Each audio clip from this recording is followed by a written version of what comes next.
tone, there's some real money in the room. For the record, who am I speaking with? My name is Charleston White, 43-year-old Fort Worth native, man, born and raised. Okay. Back in, was it 2017? There was a situation at a school where Go YaYo was performing at the school, and I believe the media was called. And when I look at who was speaking to the media, it was Charleston White. Well, let me ask the question, first and foremost, what was going on around that time? Why did that occur? Man, at that time, I probably was 4 to 5 years into doing community work with a non-profit organization that I had created called H.Y.P.E, about H.Y.P.E youth outreach, and H.Y.P.E is an acronym for helping young people excel. Right. We I have been traveling to J.D. Hall Learning Center, which is a alternative school in the Lankerson Independent School District. So myself, along with other men from Fort Worth, was traveling every Friday to go teach a kind of like a life skills community outreach class to the alternative school out there. Man, it was a historically black school, but it was in Lankerson Independent School District.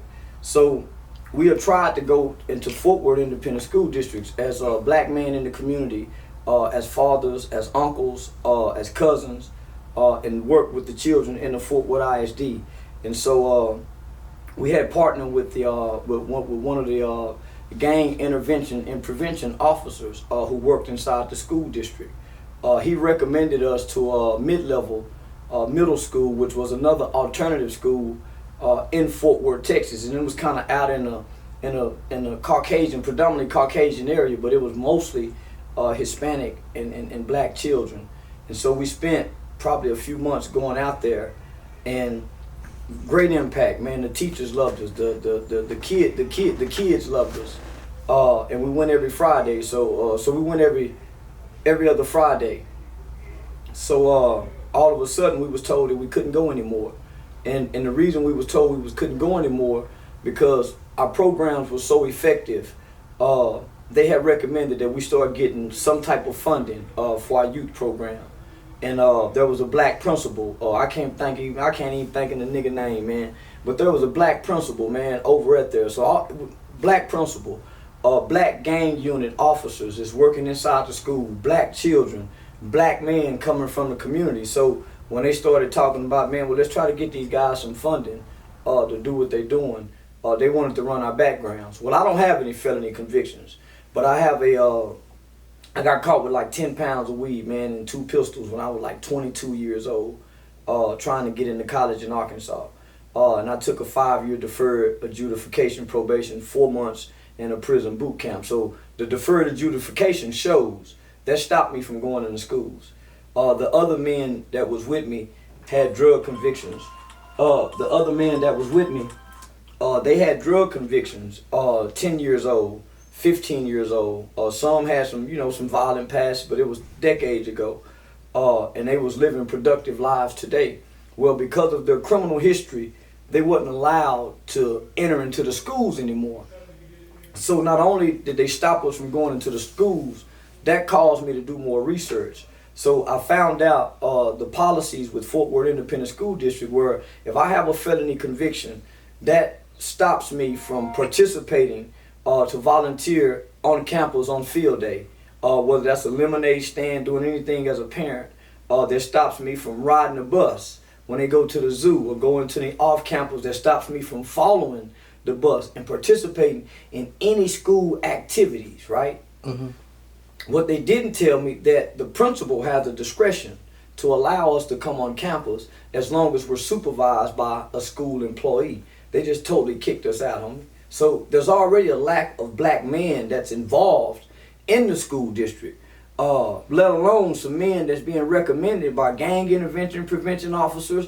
The Texas Juvenile Justice Department, formerly known as TYC, is recommending us. So we're traveling we're doing trainings in Wise County, Van Zandt County. So we're going to all of the schools, Sam Houston High School. We're doing but Fort Worth said no. So one day, Your hometown. my hometown, right? So one day I look up and see, man, this a little rapper. Didn't know nothing about the little nigga, man. So somebody sent me a video, say, hey man, you see this? So I saw that he basically went on a school tour. He went to the middle schools, he went to the high school, he went on a school tour. So the Morningside Middle School in particular caught my interest because 97.9 was involved. The radio station was involved, and they made it like this pep rally, right? So when I started looking at who the little dude is, I see all number fight videos. He's doing number fighting, kicking dudes, stomping dudes. So when I think his hottest song at the time was My 40 Go Boom. So when I look at that video, man, I had never, and he the first person ever, homie. He the first nigga ever start putting guns in videos like that. Nigga, as much rap as we seen, we ain't never seen that many goddamn guns before. Pointing out them mother, man, I ain't never, what the, man, it's a kid. So, nigga, I'm a nigga who grew up with a murder case. I'm a nigga who grew up in an institution with kids who killed their mothers and their fathers. I grew up with kids, nigga, who committed some of the worst crimes in the history of the state of Texas. So I know the influence of rap music, nigga. I grew up under the NWA, nigga, gangster, nigga. Eazy-E say rape, nigga, we raped. Eazy-E them say take that pussy, nigga, we taking pussy. So whatever that rap say do, so before then, never had any seeds of gun violence been planted directly in the children. So I see that shit, homie, my convictions. So I got a son that was, he probably going into middle school at the time. Man, what I want my son seeing that shit on pep rally day and my 40, and they jamming to it, homie. And he talking about, he's saying, yeah, go to school, but they hearing, man, I ain't go to school, I didn't graduate. But because their minds are so young and impressionable, they don't hear what they need to hear, they hear what they want to hear, right? So, my beef wasn't with him. My beef with this motherfucking Peckerwood school system, this white supremacist school system. So, I called the school district, hey, man, why y'all such and such? Well, you can write an appeal, Mr. Charles. So we write an appeal, why we can't come in? So the school board, the board of trustees, they know us, homie. They know us. We done held panels with these people, with TCU students, and came into the community at the Boys and Girls Club, homie. We at the Boys and Girls Club, we in the juvenile detention center, we in the prisons. At this time, I'm teaching classes at the adult parole office, where it's mandatory when niggas get out of prison, they got to come sit in class and hear me teach. Big Nate, Sissy, and them seeing me like, what the fuck? So I'm like, man, why they wouldn't?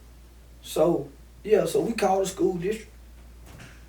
School district give us a bullshit excuse. Okay, let me call Channel 8 News. I had a number directly.